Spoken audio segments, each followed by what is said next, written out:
Sociology is rooted in the study of social problems. This perspective emerged in Western Europe at a time of great change, and the focus was on understanding social order and disorder as societies rapidly industrialized and urbanized and were facing unrest, anxiety, and even revolution. Sociology was a tool to understand how social conditions and forces affect populations. This study of social change, of social order and change, is not simply a study of the past, but also the present. Technological and economic changes continue to lead to demographic changes, and when the political structures are not responsive to the basic needs of the population, we find that unrest, anxiety, and revolutionary spirit still emerges. Sociology attempts to understand this process at a macro as well as a micro level. Now, most sociology courses present some of the various theoretical perspectives that emerged over the years, particularly three dominant perspectives: the structural functionalist, the critical or conflict perspective, and the symbolic interactionist perspective. Each perspective is somewhat useful in helping us understand social and societal influences on the larger social order as well as change. Each approach has a different set of basic assumptions that enhances our abilities to understand social change as well as order.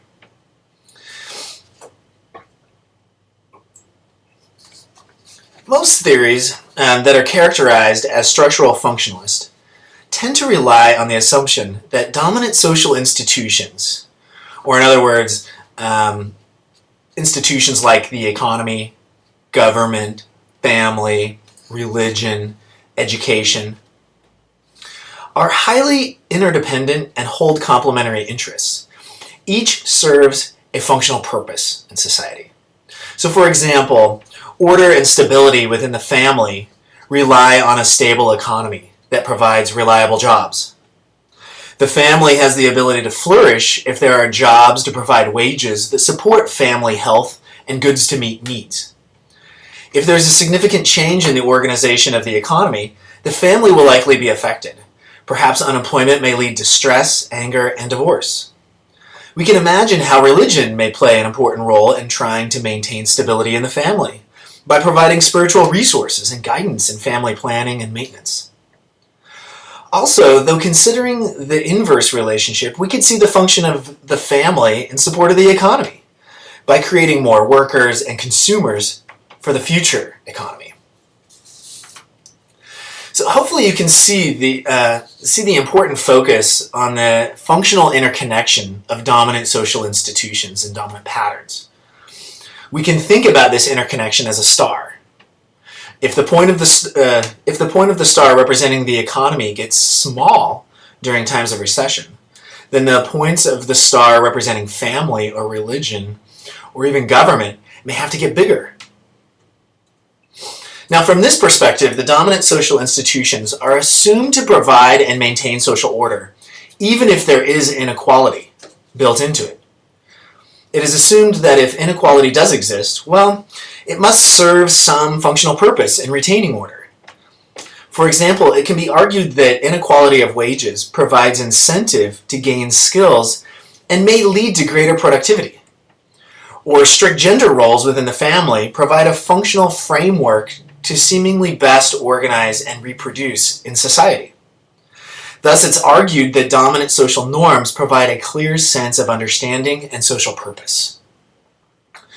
And in this structural functionalist perspective, if change is happening, then it must be functional and in response to a need for change. Ideally, functional change happens slowly. Rapid change is alarming because it indicates some larger problem. Perhaps some larger social institution isn't meeting people's needs. So, for example, people revolt and create disorder if the economy or government is not meeting their basic needs. I hope you can see how functionalism may be useful. It's a perspective that can be useful in studying change and inequality. Functionalists often ask questions like, how does a change in one aspect of society affect other aspects? For example, how does a change in education policy affect student test scores? what functional purpose does some aspect of society serve? Or, for example, what functional purpose does inequality serve? So now, shifting over to conflict perspective, drawing from my past experiences in my sociology courses, and particularly social problems classes, many students are very interested in conflict theory because it's very critical of inequality and it's very concerned about what functional purpose it might serve. In fact, conflict theorists are often start by asking the question, who's benefiting from the unequal structure of society? Conflict theory is rooted in the writings of Karl Marx, and conflict theorists are concerned that the inequality built into our dominant institutions creates conflict among social groups. Marx was particularly interested in the inequality found in the economy and the class divide among the workers and the owners, each holding different interests in the economy. Conflict theorists argue that this type of arrangement will inevitably lead to conflict between these classes and even between members of the same class because they're all pitted against one another as competitors. Now, given the exploitive given the exploitive nature of this relationship, with one group profiting from the labor of another group, we ask, why aren't people revolting? Well, according to this perspective, those who hold economic power also hold cultural power. It's argued that the upper class or dominant group holds significant power in the economy, but also the government, media, religion, arts, etc. Thus, those who hold the money control the ideas. And from this perspective, change is inevitable, but isn't necessarily slow and stable. But it is likely to be quick and violent because inequality and conflict is built into the dominant social structures. Conflict theorists tend to ask the question, who's benefiting from the structure of society? But also they ask questions about why people might work against their own self-interest or even allow themselves to be exploited. Conflict theorists tend to focus their attention on power relationships and how social arrangement or how social arrangements allow power to be transferred in particular ways, typically with powerful people gaining continued access to power.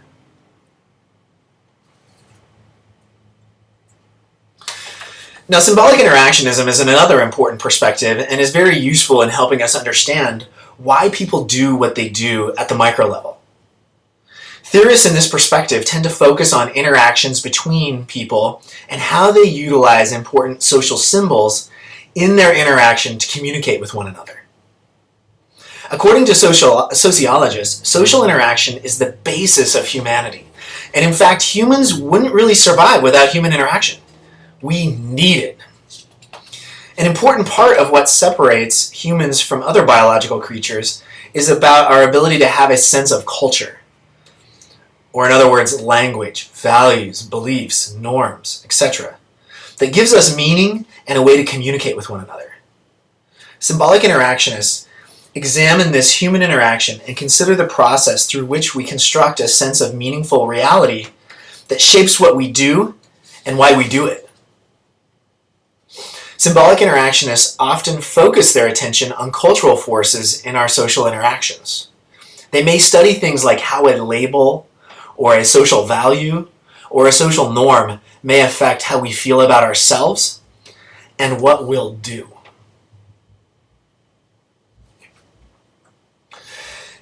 Now, in many ways, we can see the principles of the symbolic interactionist perspective come alive when we examine the process of the social construction of reality. One way of considering how our reality, as we know it, is a social process is to consider the way it emerges. And we can see this in this kind of crazy diagram that I provide that people are interacting. They are affecting each other and how they think about the world, perhaps knowingly or unknowingly. From people chatting face to face or on the phone, to being screamed at, to reading someone's writings or thoughts in the news, or even sitting in a class and listening to a teacher. We are being provided a sense of the world and we are changed. These interactions are powerful sometimes in direct and dramatic ways, or in subtle and indirect ways. But either way, powerful.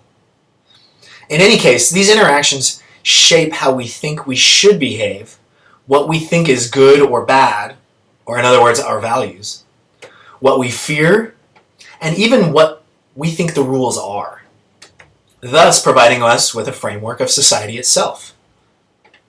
And in this diagram, we can see the society represented as a star again, and we can see how all of the people contribute to the construction and legitimation of it. In our interactions, we come up with basic ways to organize families or educate people, and over time, these ideas become or became institutionalized. Basically, we're born into a world already made, but it really only persists because we continue to participate in it and believe in it. And really, why wouldn't we? We know there will likely be sanctions if we don't. Now, are all people in this construction of reality equal? We could combine the conflict and symbolic interactionist perspectives, or what some people call critical constructionism, and look at how power is unequally distributed in society to say that no, equality is not built into this system. If the figure with the megaphone is the only person or one of the few people able to afford such a device, well, they're more likely to be heard. The owners of the newspapers or large media institutions may be more likely to have their ideas represented than the lone writer of leaflets or lone blogger. Thus, we can see the world as this highly interconnected framework of many people, groups, organizations, and societies that are socially derived and influenced by power. I hope that my discussion of these perspectives makes sense to you. Many sociologists only subscribe to one theoretical orientation, but this isn't required. I definitely see the use value in all of the approaches, and I use all of them all of the time in trying to make sense of the world.